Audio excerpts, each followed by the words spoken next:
चौथ के दिन चंद्र देवता हम औरतों की परीक्षा लेते हैं और देर रात तक बादलों में छिपे रहते हैं। आपसे तो भूख ही बर्दाश्त नहीं होती है। अच्छा बहनों, आप सब लोग जो यहाँ इकट्ठा हुए हो करवा चौथ के लिए, तो उसकी कथा सुननी भी अनिवार्य है। आप लोग सुनना चाहेंगी? तो सुनो। प्राचीन काल में वीरावती नाम की एक सुंदर राजकुमारी थी। युवा अवस्था में पहुंचते ही उसका विवाह एक राजा के साथ कर दिया गया। विवाह के पश्चात करवा चौथ का व्रत रखने वीरावती अपने मायके गई। उसने पूरी श्रद्धा और विश्वास के साथ करवा चौथ का कठिन व्रत रखा, लेकिन राजकुमारी बहुत कमजोर थी। उससे पूरे दिन का व्रत सही प्रकार से नहीं रखा गया। शाम होते ही उस पे बेहोशी छा गई। वीरावती के 7 भाई थे। वो अपनी बहन से अथाह प्रेम करते थे।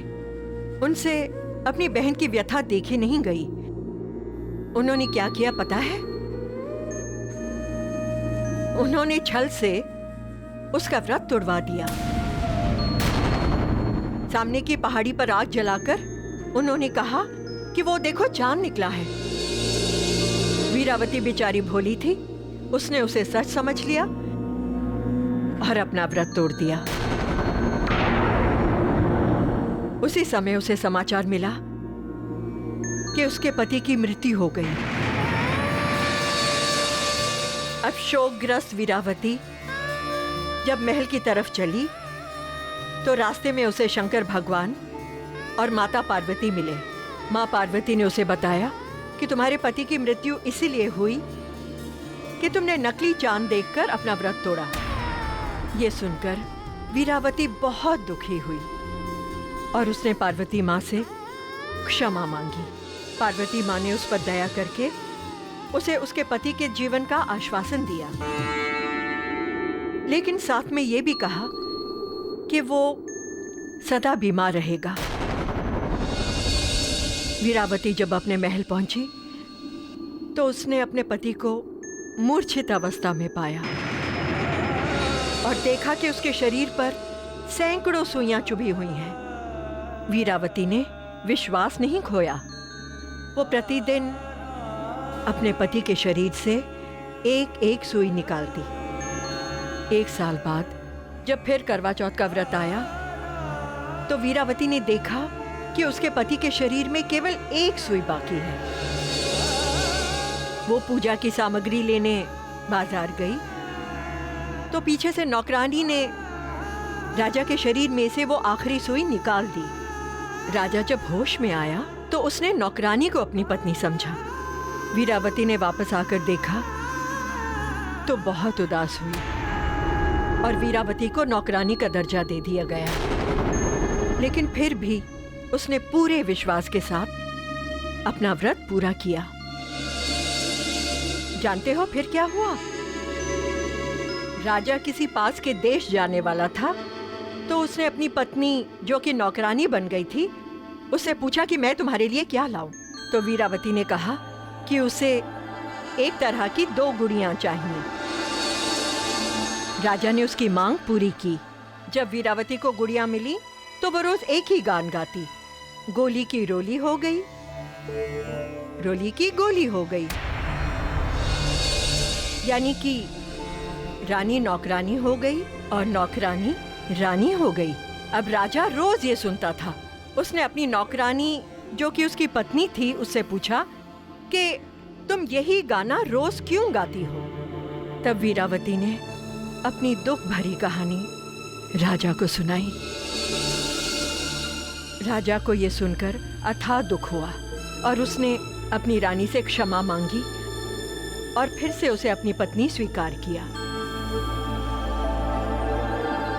ये रानी के अटूट विश्वास और समर्पण का परिणाम था, जिससे उसे अपने पति का प्यार वापस मिला और माता पार्वती का आशीर्वाद भी।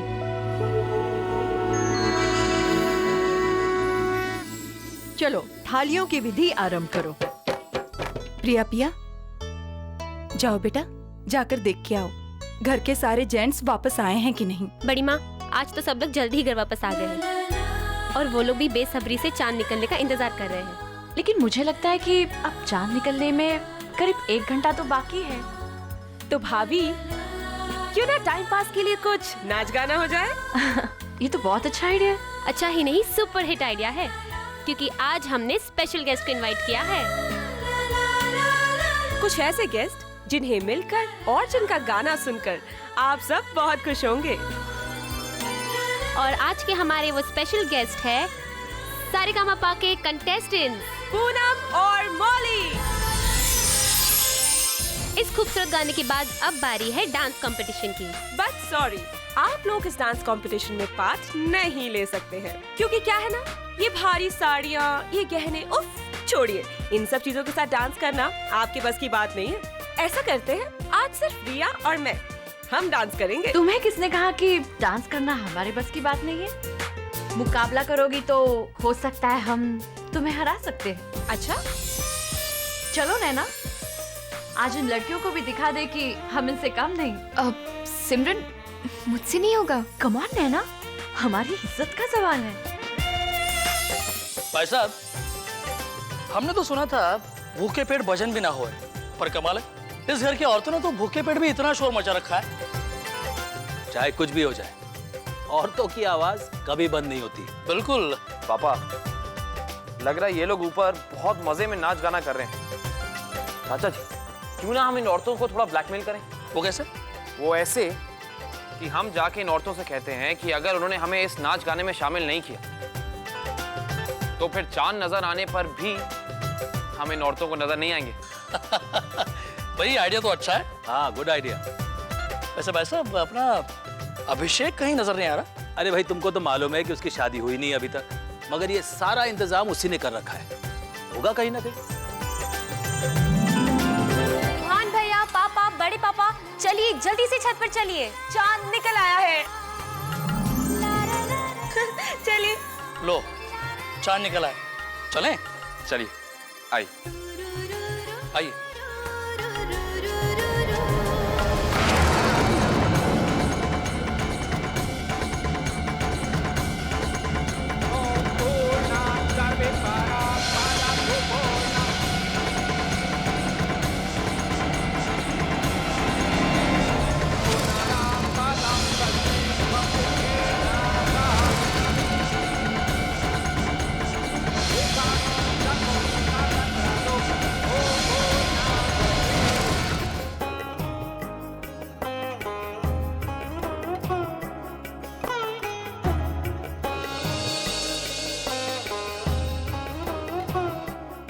आओ नैना, हम साथ में चांद को देखकर अपना करवा चौथ का व्रत पूरा करेंगे।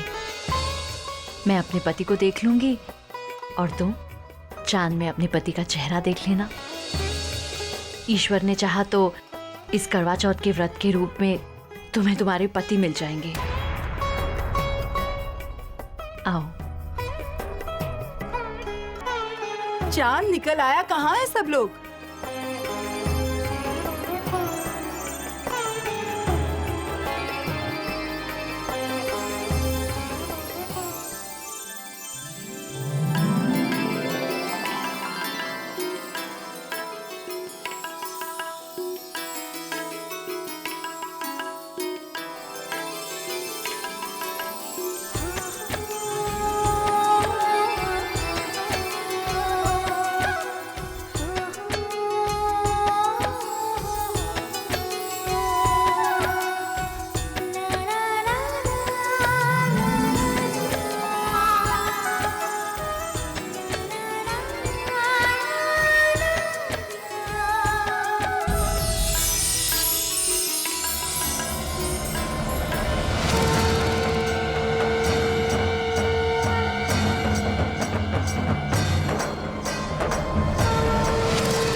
थे तुम?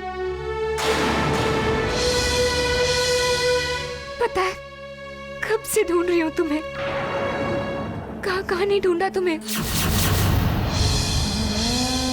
लेकिन आज आखिर मेरी तपस्या सफल हुई, मेरा व्रत सफल हुआ।